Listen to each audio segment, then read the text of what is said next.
ஆண்டவருடைய நாம மகிமைப்படுவதாக. அன்பானவர்களே, இன்றைய வார்த்தைக்கு உங்களை அன்புடன் வரவேற்கிறேன். இன்றைய தியானத்துக்காக எண்ணாகமம் 22வது அதிகாரம் 12வது வசனத்தை வாசிக்க கேட்போம். அதற்கு தேவன் பிலேயாமை நோக்கி, நீ அவர்களோட போக வேண்டாம், அந்த ஜனங்களை சபிக்கவும் வேண்டாம், அவர்கள் ஆசீர்வதிக்கப்பட்டவர்கள் என்றார்.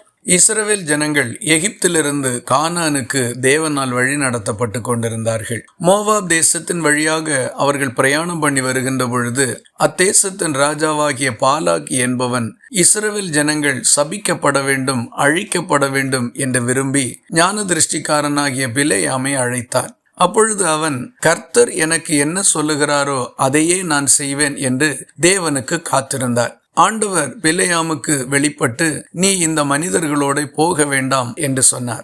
மறுநாள் பிலேயாம் அந்த மனிதர்களை பார்த்து, கர்த்தர் என்னை அனுப்பவில்லை, ஆகவே நான் உங்களோடு வரப்போகிறதில்லை என்று சொன்னார். தொடர்ந்து ராஜா அனுப்பின ஆட்கள் அவனுக்கு திரளான பொன்னும் பொருளும் கொடுப்பதாக சொன்ன வார்த்தையை நம்பி மீண்டும் மீண்டும் கர்த்தரிடத்தில் கேட்டபடியினால் ஆண்டவர் நீ போ என்று அவனை அனுப்பினார். அந்த பிரயாணம் அவனுக்கு மிகவும் கடினமாக இருந்தது. இறுதியில் தேவனுடைய ஜனங்கள் கர்த்தரால் தண்டிக்கப்படுகிறதற்கு இவனுடைய சதி ஆலோசனையே காரணமாக இருந்தது. கர்த்தருடைய வார்த்தைக்கு கீழ்ப்படிந்து அவன் நடந்த நாட்களில் மிகவும் சமாதானமாயிருந்தது.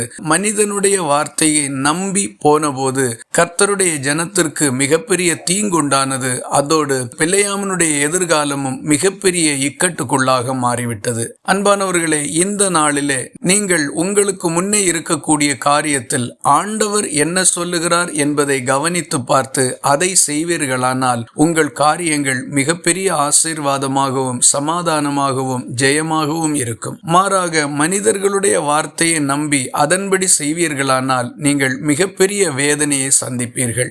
எதை செய்ய வேண்டும் என்பதை கர்த்தர் உங்களுக்கு சொல்லிவிட்டார். முடிவு உங்கள் கையில். கர்த்தர் சொல்லுகிறபடி செய்யுங்கள், சமாதானத்தோடு வாழ்வீர்கள். இந்த வார்த்தைகள் இந்த நாள் முழுவதும் உங்களுக்கு ஒரு ஆசீர்வாதமாய் இருப்பதாக. ஜெபிக்கலாமா? எங்களை நேசிக்கிற அன்பு நிறைந்த நல்ல ஆண்டவரை நாங்கள் உம்மை நன்றியோடு துதிக்கிறோம். மனிதர்களுடைய ஆலோசனையும் கர்த்தருடைய ஆலோசனையும் ஒரு சேர எங்கள் வாழ்க்கையில் வரும்பொழுது உம்முடைய வார்த்தைக்கு கீழ்ப்படியவும் முக்கியத்துவம் கொடுக்கவும் கூடிய நல்ல முடிவை எடுக்கும்படி எங்களுக்கு மன தைரியத்தையும் திடனையும் தர வேண்டும் என்று ஜெபிக்கிறோம். அப்படியே மனிதர்களுடைய ஆலோசனைகளின்படி செய்ய வேண்டும் என்கிற நெருக்கடிகளுக்கு அஞ்சாமல் கர்த்தருடைய பட்சத்தில் நிற்கக்கூடிய தைரியத்தையும் எங்களுக்கு தர வேண்டும் என்று ஜெபிக்கிறோம். ஜெபத்தை கேட்டதற்காக ஸ்தோத்திரம். இயேசு கிறிஸ்து மூலம் வேண்டிக் கொள்கிறோம் எங்கள் அன்புள்ள நல்ல பிதாவே, ஆமேன். கர்த்தர் தாமே உங்களை ஆசீர்வதிப்பாராக.